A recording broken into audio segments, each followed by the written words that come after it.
Sammy and Sonny's First Day of School is a picture book about the first day of elementary school for Sammy and the first day of puppy school for Sonny. In this reassuring story for kids, they overcome their nervousness and have fun at their first day of school. Hi, I'm Dan Skinner, and welcome to the Kids Bookshelf. Ahead, we'll explore the book and talk with the author about the inspiration behind it. Nina LaCour is the best-selling and award-winning author of picture books, chapter books, young adult novels, and adult literary fiction. Her previous books include Hold Still, The Apartment House on Poppy Hill, and We Are Okay, which was named one of Time magazine's top 100 young adult novels of all time. She joins us to talk about her picture book, Sammy and Sonny's First Day of School. Nina, welcome to the Kids Bookshelf. Thank you so much for having me. I'm delighted to be here. Well, tell us about the inspiration for this particular picture book. Sure.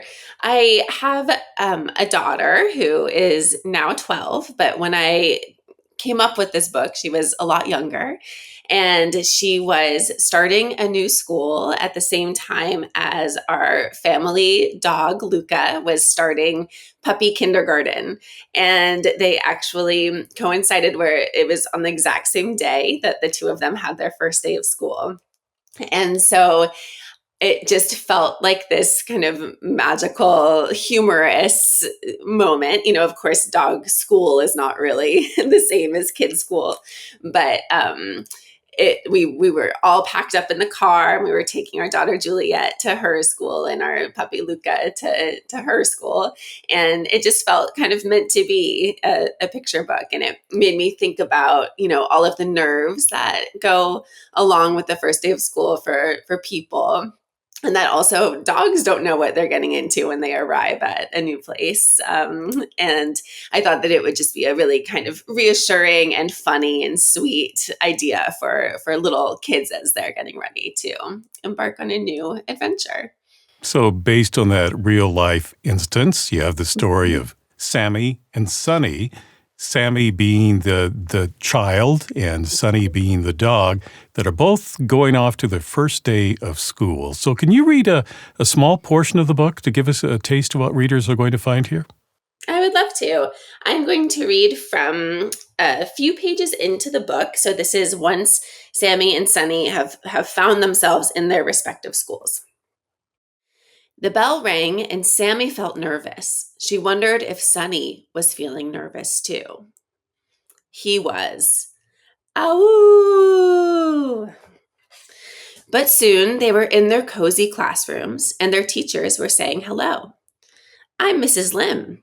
I'm Trainer Robbie. Some parts of their days were the same. Oscar, here. I see Donut. I see Otis. I see Lulu. And other parts were different. And in this picture, the pictures of the book do a lot of the work. And in the picture, it's story time for the children. And the dogs are digging in the dirt and licking the trainer's face. So it's quite different indeed. So let's talk a little bit about the illustrations. What can you tell us about those?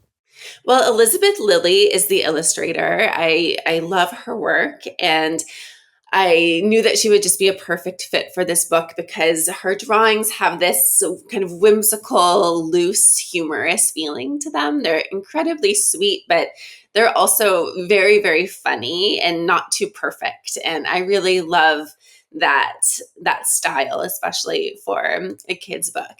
So I had a lot of illustration notes in the text, so that because the illustrations do a lot of the storytelling, and Elizabeth Lilly just really made the book her own in the best way that illustrators can when an author and illustrator are both kind of coming at a story from their own life experiences and unique lenses. And one thing that I recently learned is that the little girl character of Sammy is based on Elizabeth Lilly's own sister, her little sister. And I got to see a bunch of photographs of Elizabeth's little sister and see kind of the sketches that she did in order to design the character. And that was just such a delightful detail to find out about. So they're bright, they're affectionate. She clearly loves dogs, which was actually one of the criteria. We looked and we saw that she does indeed have a dog, because you have to know dogs and love them in order to make a book that's half about a dog. So the dogs are just a delight, and the children are too. Well, you mentioned that pictures play a big role here, and there's this challenge of finding a balance between the words and the pictures, because you find out, well, I don't need these words because the picture's going to say it, or vice versa. So tell us a little bit about that challenge of putting together a picture book. Yeah. Well, it took me a while to figure out how to do that. And then I think this is my third picture book. And what I I think I finally got a handle on how to let the illustrations do so much talking. My background is in writing novels, and that's what I'm most used to. And so to go from a whole novel length book to a very, brief picture book text has definitely been a learning process for me. But once I realized just how delightful it can be to leave those details to the illustrator and to really let the pictures do so much of the work, I felt kind of set free by it. And it became a really fun part of this book, especially a book like this that has a lot of kind of sweet, gentle humor to it, in the juxtaposition of the dog's first day and the little girl's first day. So um, as I was writing the text, I just kind of pictured what it would look like. And I asked myself what would be funniest or most important to actually read as text, and what would the child like to kind of discover on their own as they're looking at the book, and what about the pictures, could bring them a lot of excitement when they discover it. And one thing that I've learned from doing story times with kids is that they love to get up really close and look at the pictures and discover for themselves what's happening in the book. And they're such observant, enthusiastic, curious kids. Like in one of my previous picture books, a kid noticed a recurring cat that was on the pages of the book that I hadn't written in, that was the illustrator's own choice.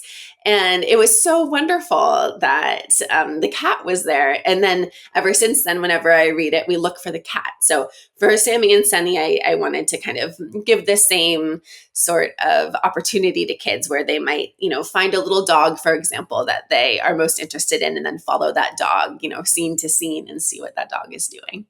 Well, that's one of the challenges, I think, for a picture book writer, is that it's going to be read over and over again. So you have to sort of discover new layers, especially if you're the adult that has to read that over and over again.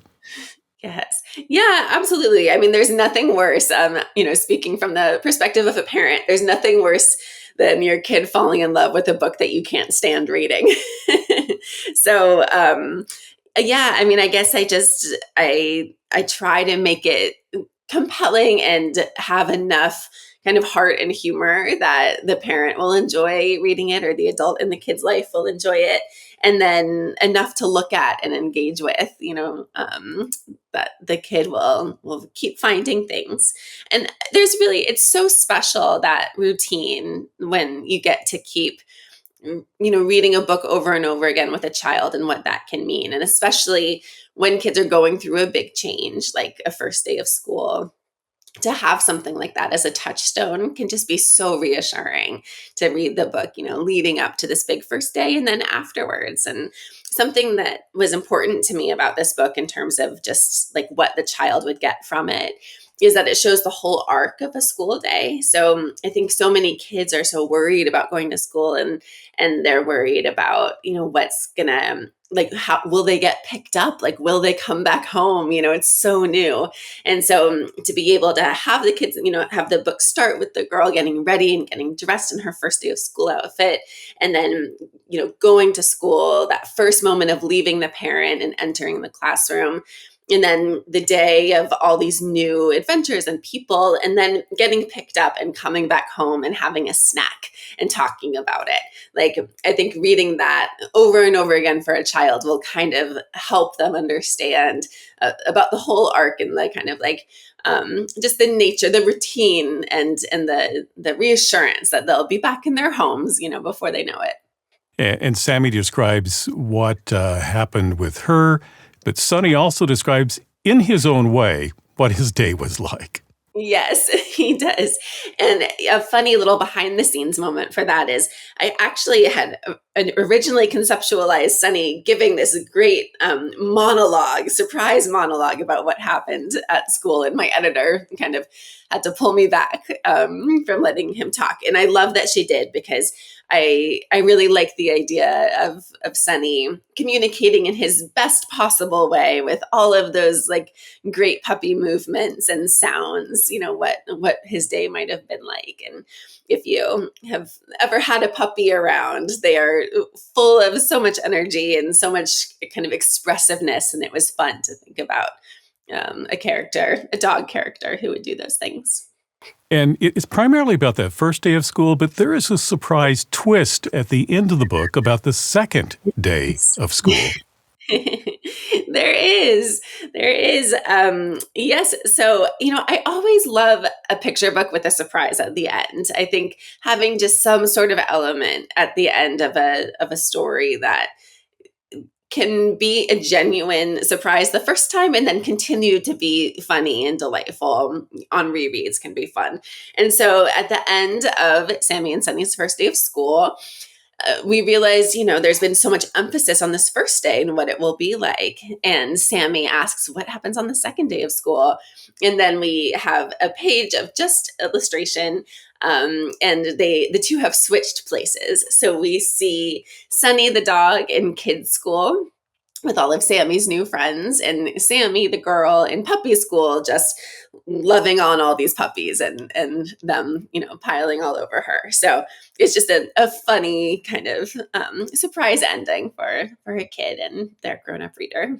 Well, you mentioned earlier that you've written primarily novels, and you've written those novels for kids all the way through adults.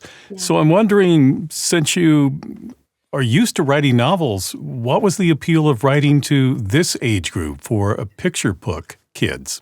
Yeah. Once I started reading picture books to my own child, I really just was reminded of the form. And I truly believe that picture books are for everybody and for every age. They're just such a incredible form, literary form.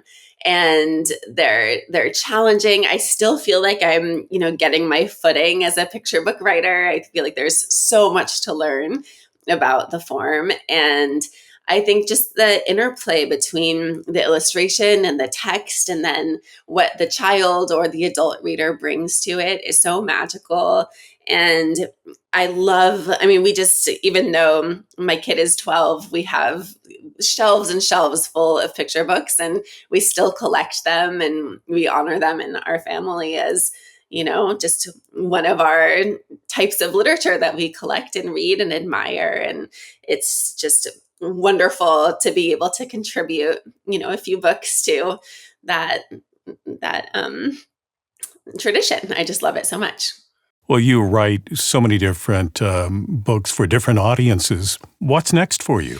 Well, I have a couple books coming out. One is I have a early reader series called the Ella Josephine series, and it's about a girl who lives in an apartment house in San Francisco where I live, and it's about her and all of her neighbors.